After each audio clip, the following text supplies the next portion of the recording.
정은 씨, 우리 서류상으로라도 이혼할까? 왜 그런 말을 해요? 빚 때문에 당신 명이라도 지켜야 하잖아. 아버지, 저 민호입니다. 민호? 밥 먹여주셨던 그 아이요. 이제 제가 갚을 차례입니다. 안녕하세요. 사형개봉관입니다. 오늘은 부모 없는 한 아이에게 작은 도움을 주었던 평범한 부부가 10년 뒤 생각지도 못한 방식으로 그 은혜를 돌려받게 된 사연을 소개해 드리려고 합니다. 사람들은 흔히 받은 은혜를 잊고 산다고 말합니다. 하지만 어떤 사람은 평생 잊지 않습니다. 그리고 때로는 그 고마움이 누군가의 인생을 다시 일으켜 세우는 기적이 되기도 합니다. 과연 보육원에서 만난 소년과 부부에게는 어떤 일이 있었던 걸까요? 지금부터 함께 들어보시겠습니다. 안녕하세요. 제 이름은 임정은, 올해 55입니다. 남편 박종훈 씨와는 늦은 나이에 결혼했습니다. 저는 40, 남편은 43이던 해에 보육원 봉사활동을 하다가 처음 만났습니다. 그리고 2년 뒤 우리는 부부가 되었습니다. 늦게 결혼한 만큼 아이는 갖지 않기로 했습니다. 대신 우리는 서로 약속했습니다. 우리에게 아이가 없다면 부모 없는 아이들에게 조금이라도 힘이 되어주자. 그렇게 우리는 2주에 한 번씩 보육시설에 봉사를 다녔습니다. 처음에는 김장도 하고 청소도 하고 아이들 밥도 챙겨주었습니다. 그런데 어느 날부터 제 눈에 자꾸 밟히는 아이가 있었습니다. 그 아이의 이름은 박민호. 당시 16, 중학교 3학년이었습니다. 민호는 늘 구석에 앉아 있었습니다.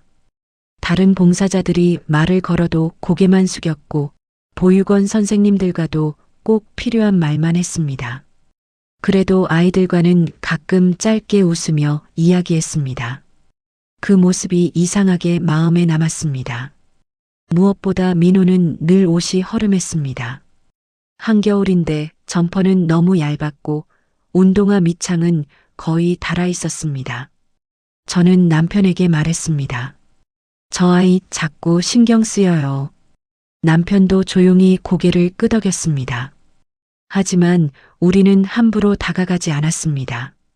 상처 많은 아이에게 섣부른 친절은 오히려 부담이 될 수 있다는 걸 알고 있었기 때문입니다. 우리는 작은 도시락 가게를 운영하고 있었습니다. 크진 않았지만 둘이 먹고 살 만큼은 됐습니다. 어느 날 가게 일이 바빠져서 아르바이트 공고를 냈습니다. 며칠 뒤 문자 하나가 왔습니다. 아르바이트 면접 보고 싶습니다. 저는 면접을 보러 오라고 했습니다. 그런데 문을 열고 들어온 사람을 보고 저와 남편은 그대로 멈춰 섰습니다. 민호였습니다. 민호도 우리를 보고 잠시 놀란 얼굴이었습니다. 하지만 곧 두 손을 꼭 모으고 말했습니다. 저 일하고 싶습니다. 저는 당황해서 물었습니다. 민호야, 너 아직 중학생 아니니? 민호는 바로 대답했습니다. 만 15세 넘었습니다. 일할 수 있습니다. 이때만 기다렸습니다. 그 말이 이상하게 가슴을 찔렀습니다. 이때만 기다렸다는 말.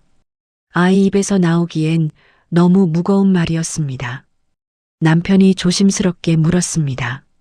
왜 그렇게 돈을 벌어야 하니? 민호는 입술을 꾹 다물었습니다. 그리고 고개를 숙인 채 말했습니다. 그건 말하기 어렵습니다. 그래도 꼭 필요합니다. 저는 안 된다고 하려 했습니다. 미성년자였고 우리도 마음이 편하지 않았습니다. 그런데 민호의 눈빛이 너무 단단했습니다. 결연한 말투와는 다르게 두 손은 초조하게 맞잡고 있었습니다. 그 손이 미세하게 떨리고 있었습니다. 남편은 한참 민호를 바라보다 말했습니다. 알겠다. 대신 조건이 있다. 다음 날 우리는 민호를 다시 불렀습니다. 방학 동안만 일하기. 오후 12시부터 저녁 7시까지만 일하기. 그리고 반드시 보육원 담당 선생님의 허락을 받을 것. 민호는 몇 번이고 고개를 숙였습니다. 감사합니다. 정말 열심히 하겠습니다. 민호는 어린 나이답지 않게 일을 잘했습니다. 주문을 외우는 것도 빨랐고 손님 응대도 조심스러웠습니다. 말수는 적었지만 눈치가 빠르고 성실했습니다. 하지만 저는 그게 더 마음 아팠습니다. 아이가 너무 아이답지 않았습니다. 첫 월급날 저는 봉투를 건네며 말했습니다. 고생했다, 민호야. 민호는 봉투를 받아들고도 웃지 않았습니다. 그저 조용히 말했습니다. 감사합니다. 며칠 뒤 보육원 선생님에게서 들었습니다. 민호가 그 돈으로 참고서와 교복 수선비를 냈다고 했습니다. 저는 그날 밤 한참 울었습니다. 그래서 그 뒤로 계절이 바뀔 때마다 민호에게 옷을 챙겨주었습니다. 거래처에서 받은 거야. 남편이 샀는데 사이즈가 안 맞네. 창고 정리하다 나온 거야. 그렇게 둘러댔지만 사실은 새 옷이었습니다. 민호는 처음엔 받지 않으려 했습니다. 괜찮습니다. 저 있습니다. 그러면 남편이 일부러 퉁명스럽게 말했습니다. 안 맞으면 버려. 그냥 가져가. 그제야 민호는 옷을 꼭 끌어안고 작게 말했습니다. 감사합니다. 그렇게 시간이 흘렀습니다. 민호는 방학마다 우리 가게에 나왔습니다. 학기 중에는 주말에 잠깐씩 도와주기도 했습니다. 우리는 점심과 저녁을 꼭 같이 먹였습니다. 시험 기간에는 고기 반찬도 더 챙겨주고 따뜻한 국도 따로 끓였습니다. 민호는 처음엔 늘 밥을 천천히 먹었습니다. 마치 많이 먹으면 안 되는 사람처럼. 제가 한 번 더 떠주면 당황해서 말했습니다. 저 많이 먹었습니다. 그때마다 남편이 말했습니다. 남자는 먹어야 힘쓴다. 먹어. 그 말에 민호는 고개를 숙인 채 밥을 먹었습니다. 그리고 어느 순간부터 보육원 봉사 때도 민호가 먼저 우리에게 다가왔습니다. 오셨어요? 그 한마디가 왜 그렇게 기뻤는지 모릅니다. 민호가 고등학생이 되었을 때 우리는 민호가 왜 그렇게 돈을 모으는지 알게 되었습니다. 민호는 성인이 되면 보육원을 나가야 했습니다. 그래서 대학 기숙사에 들어가는 것이 목표였습니다. 등록금, 생활비, 책값, 그 모든 걸 혼자 준비하고 있었던 겁니다. 저는 민호에게 물었습니다. 많이 무섭지? 민호는 잠시 침묵하다가 말했습니다. 무서운데요. 그래도 준비하면 덜 무서울 것 같아서요. 그 말에 남편은 아무 말도 하지 못했습니다. 그날 남편은 집에 돌아와 말했습니다. 정은 씨, 우리 민호 대학 등록금 첫 학기만이라도 해주자. 저도 같은 생각이었습니다. 몇 년 뒤 민호는 정말 대학에 합격했습니다. 다른 지역에 있는 대학이었습니다. 우리는 민호의 첫 등록금을 내주었습니다. 민호는 한사코 거절했습니다. 안 됩니다. 저 이거 못 받습니다. 남편은 조용히 말했습니다. 민호야, 이건 빚이 아니다. 저도 말했습니다. 우리가 너한테 뭔가 바라고 주는 게 아니야. 그냥 내가 조금 덜 무서웠으면 해서 주는 거야. 그 말을 듣던 민호가 결국 울음을 터뜨렸습니다. 늘 참기만 하던 아이가 처음으로 소리내어 울었습니다. 저 허투루 살지 않겠습니다. 민호는 눈물을 닦으며 말했습니다. 정말 열심히 살아서 꼭 갚겠습니다. 저는 민호의 손을 잡고 말했습니다. 갚지 않아도 돼. 잘 살아. 그게 갚는 거야. 대학에 간 민호는 자주 오지 못했습니다. 그곳에서도 일하며 생활비를 벌어야 했기 때문입니다.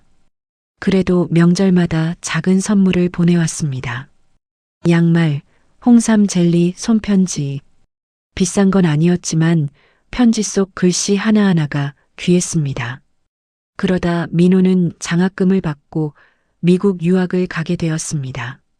출국 전날 민호가 우리 가게에 찾아왔습니다. 꼭 성공해서 돌아오겠습니다. 그 말만 남기고 민호는 떠났습니다. 처음 몇 년은 연락이 왔습니다. 미국에서 공부하며 식당 일도 하고 청소 일도 한다고 했습니다. 잠을 줄여가며 산다고 했습니다. 그런데 어느 순간부터 연락이 끊겼습니다. 전화번호도 바뀌었고 이메일 답장도 오지 않았습니다. 저는 서운하지 않았다고 하면 거짓말입니다. 하지만 남편은 늘 이렇게 말했습니다. 살기 바빠서 그럴 거야. 잘 살고 있겠지. 그렇게 10년이 흘렀습니다. 그 사이 우리 부부의 삶은 무너지고 있었습니다. 남편에게는 친형이 있었습니다. 공장을 운영하며 한때는 돈을 꽤 벌던 사람이었습니다. 그런데 시어머니가 아프셨을 때 형님은 병원비 한 번 보태지 않았습니다. 간병도 하지 않았습니다. 모든 건 남편과 제가 감당했습니다. 그런 형님이 어머니 장례식이 끝나자 부조금만 챙겨갔습니다. 저는 그때부터 마음이 좋지 않았습니다. 그런데 몇 년 뒤 형님이 우리를 찾아왔습니다. 사업이 어렵다며 남편 앞에 무릎을 꿇었습니다. 종훈아, 나 한 번만 살려줘. 형님은 눈물까지 보였습니다. 내 명의로 대출만 조금 받아주면 바로 갚을 수 있다.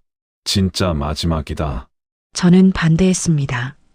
하지만 남편은 형을 외면하지 못했습니다. 그래도 형인데. 그 말에 저는 더 이상 말하지 못했습니다. 처음에는 이자를 잘 내는 듯 했습니다. 하지만 몇 달 뒤부터 형님의 전화는 꺼져 있었습니다. 공장은 문을 닫았고 사람들은 모두 떠나 있었습니다. 그리고 어느 날 우편함에 압류 통지서가 꽂혔습니다. 남편은 그 서류를 손에 쥔 채 현관 앞에 한참 서 있었습니다. 우리 가게 통장도 막히고 대출 이자는 눈덩이처럼 불어났습니다. 결국 우리는 도시락 가게를 정리했습니다. 보증금과 남은 돈을 털어 반지하 작은 집으로 이사했습니다. 햇빛도 잘 들지 않는 집이었습니다. 비 오는 날이면 벽지가 눅눅해졌고 겨울이면 바닥에서 냉기가 올라왔습니다. 그래도 우리는 서로에게 말했습니다. 괜찮아. 둘이 있으면 돼. 하지만 사실 괜찮지 않았습니다. 어느 밤 남편이 말했습니다. 정은 씨 우리 서류상으로라도 이혼할까? 저는 놀라 남편을 바라봤습니다. 남편은 울고 있었습니다. 이 작은 집이라도 당신 앞으로 지켜야 할 것 같아서. 저는 남편 손을 붙잡고 울었습니다. 싫어요. 아무리 서류상이라도 싫어요. 나는 당신이랑 이혼한 사람으로 살고 싶지 않아요. 우리는 그날 밤 아무 말 없이 오래 울었습니다. 그때 전화가 왔습니다. 예전에 보육원에서 함께 일하던 선생님이었습니다. 정은 씨, 혹시 박민호 기억하세요? 저는 순간 숨이 멎는 줄 알았습니다. 민호요? 선생님이 말했습니다. 민호가 10년 만에 찾아왔어요. 두 분 연락처가 바뀌어서 연락을 못했다고 하네요. 다음 날 민호가 우리 집으로 찾아왔습니다. 문을 열자 정장을 입은 한 남자가 서 있었습니다. 처음에는 알아보지 못했습니다. 하지만 그 눈빛은 그대로였습니다. 단단하지만 어딘가 외로웠던 그 눈빛. 아주머니, 민호가 떨리는 목소리로 말했습니다. 아저씨, 저는 그대로 민호를 끌어안았습니다. 민호야. 민호는 미국에서 금융권 일을 하고 있다고 했습니다. 처음엔 말도 안 통하고 돈도 없어서 고생을 많이 했다고 했습니다.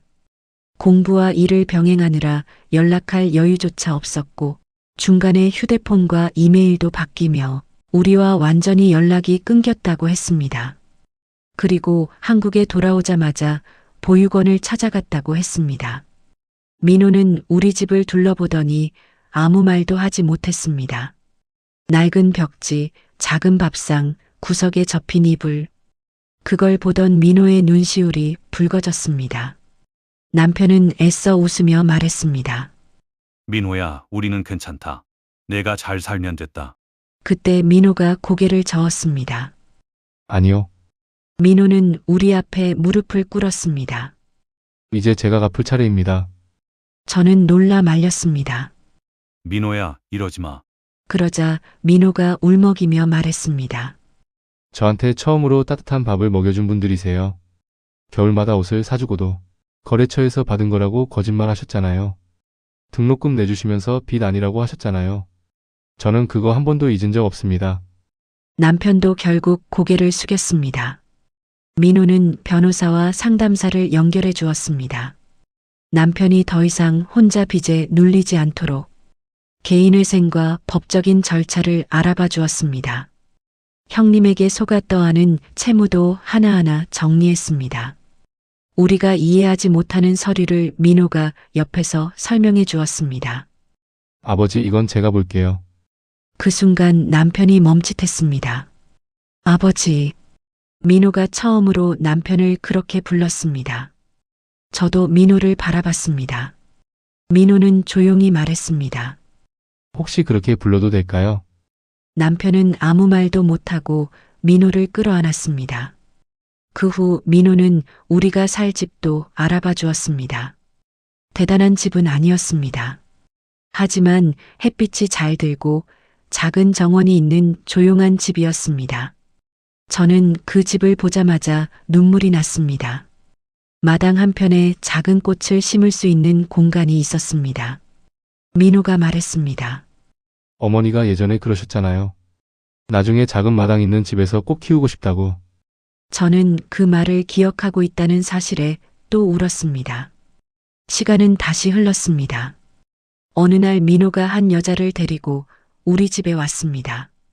어머니, 아버지, 인사드리고 싶은 사람이 있습니다. 민호가 결혼할 사람이었습니다. 참하고 따뜻한 사람이었습니다. 그녀는 우리에게 고개 숙여 말했습니다. 말씀 많이 들었습니다. 민호 씨에게 부모님 같은 분들이라고요.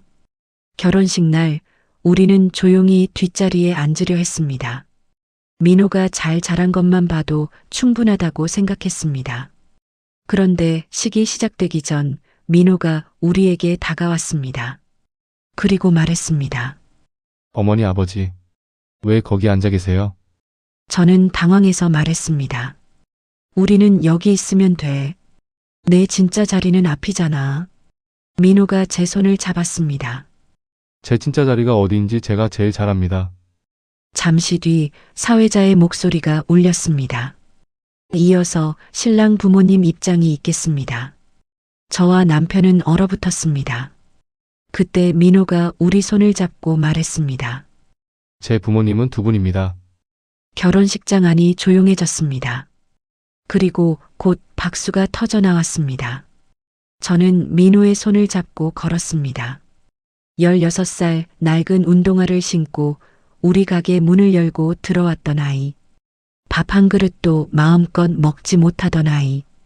그 아이가 이제는 우리를 부모라 부르며 결혼식장에 세워주고 있었습니다. 남편은 평생 그렇게 크게 운 적이 없었습니다. 저도 마찬가지였습니다. 사람들은 우리에게 아이가 없다고 했습니다. 하지만 저는 이제 압니다. 가족은 꼭 피로만 이어지는 것이 아니라는 걸. 어떤 인연은 늦게 오고 어떤 자식은 가슴으로 낳게 된다는 걸. 우리는 아이가 없는 부부인 줄 알았습니다. 그런데 우리에게는 아주 오래전부터 아들이 있었습니다. 이제는 며느리도 생겼고 곧 손주도 태어납니다. 반지하 작은 방에서 모든 걸 잃었다고 생각했던 그날, 사실 하늘은 우리에게 가장 큰 선물을 돌려보내고 있었습니다. 그 아이의 이름은 박민호. 우리가 살린 아이라고 생각했지만 끝내 우리를 살린 아이였습니다. 선의는 사라지지 않습니다. 언젠가 가장 뜻밖의 순간, 가장 큰 기적으로 돌아오기도 합니다. 오늘 사연이 마음에 남으셨다면 구독과 좋아요 부탁드립니다. 지금까지 사연 개봉관이었습니다. 감사합니다.